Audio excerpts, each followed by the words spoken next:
Assalamualaikum warahmatullahi wabarakatuh. Hari ini kita akan menjelaskan tentang perebutan hegemoni bangsa-bangsa Eropa di Indonesia. Definisi hegemoni dan relevansinya dalam sejarah Indonesia. Hegemoni adalah pengendalian atas negara di bawahnya atau kekuasaan untuk menguasai negara lain.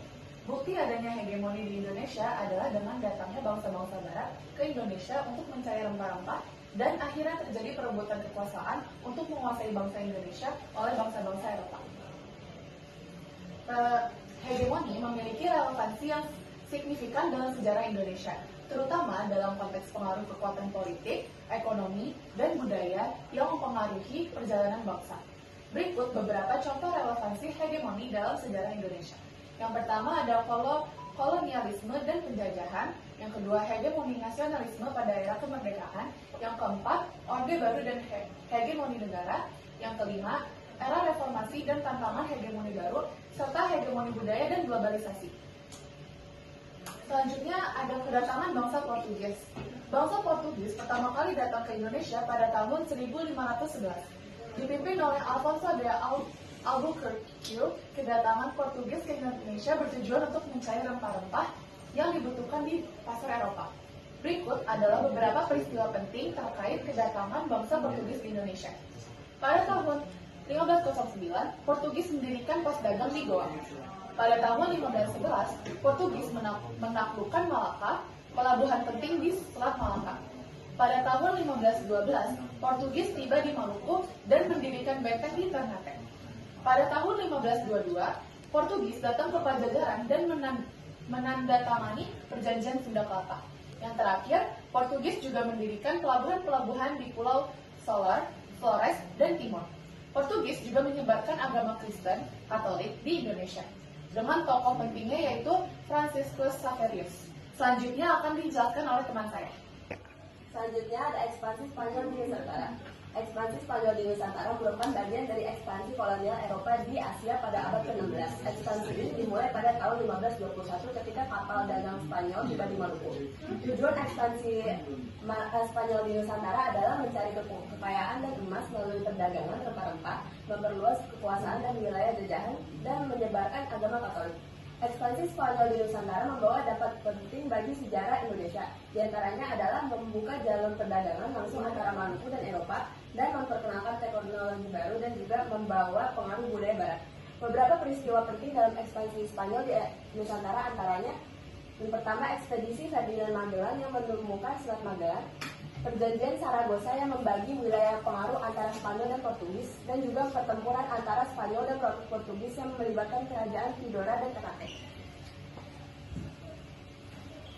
Dominasi VOC di Belanda.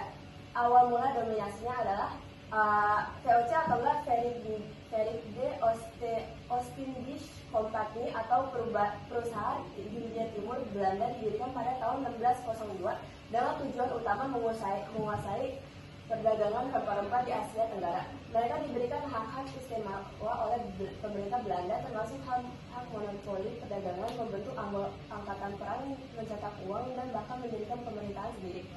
Strategi dominasinya adalah monopoli perdagangan, kekuatan militer, politik adu domba, intervensi politik. Persaingan dengan Inggris. Persaingan antara Belanda dan Inggris terutama terjadi pada masa kolonialisme dengan fokus pada dominasi perdagangan, kontrol wilayah, dan pengaruh geopolitik. Berikut adalah rincian utamanya. Persaingan di abad ke-17 atau perdagangan rempah-rempah. Perang Anglo-Belanda dari abad ke-17 hingga ke-18, pendudukan Inggris di Indonesia dari 1811 sampai 1816, dan juga perjanjian Inggris-Belanda di 1824. Selanjutnya ada pengaruh Prancis melalui Republik Batak. Setelah Belanda dikuasai Prancis pada 1795, Republik Batak dibentuk dengan pengaruh besar dari Republik Prancis. Meski hanya berlangsung singkat, pengaruhnya terasa di Indonesia dalam beberapa aspek. Pertama, ada reformasi pemerintahan. Republik Batak menerapkan sistem pemerintahan terpusat dan reformasi administrasi yang memenuhi kontrol Belanda terhadap wilayah jajahan. Kedua, sekularisasi dan hukum. Pengaruh ideologi Prancis seperti sekularisme dan prinsip-prinsip revolusi Prancis mendorong perubahan kebijakan yang merombak sistem hukum di Indonesia, meskipun pengaruhnya terbatas. Ketiga, pengaruh ekonomi.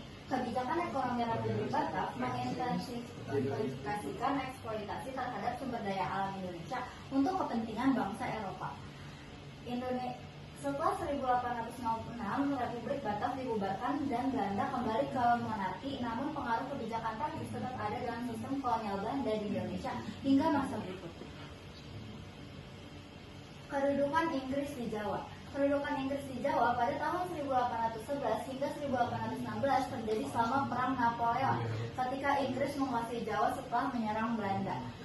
Sir Stamford Raffles diangkat sebagai Gubernur Jenderal Inggris dan memperkenalkan beberapa reformasi seperti reformasi administrasi, mencoba memperbaiki sistem pemerintahan dan pajak, pendidikan, dan budaya, mempromosikan penelitian budaya termasuk penemuan Borobudur. Ketiga, penyusunan hukum, menyesuaikan kode hukum baru. Namun kebijakan ini sering bertentangan dengan masyarakat lokal. Setelah Napoleon kalah, Inggris menyerahkan kembali Jawa kepada Belanda melalui Perjanjian Paris 1814 dan Inggris mundur pada 1816. Kembalinya kekuasaan di Belanda. Setelah Jepang menyerah, Belanda berusaha untuk kembali menguasai Indonesia dengan cara mengirimkan pasukan militer untuk merebut kembali wilayah-wilayah jajahannya. Kedua, kedatangan sekutu. Pada saat yang bersama, sekutu juga datang ke Indonesia, namun dengan tujuan awal untuk memobilisasi pasukan Jepang dan mengatur proses perang pasca di Asia. Sekutu terutama Inggris yang dipimpin oleh Lord Kitchener seringkali bekerja sama dengan Belanda untuk memulihkan status kolonial mereka di Indonesia. Sehingga terjadinya pertempuran 10 November 1945, salah satu pertempuran yang paling terkenal di Surabaya yaitu pada 10 November yang menjadi simbol perlawanan Indonesia terhadap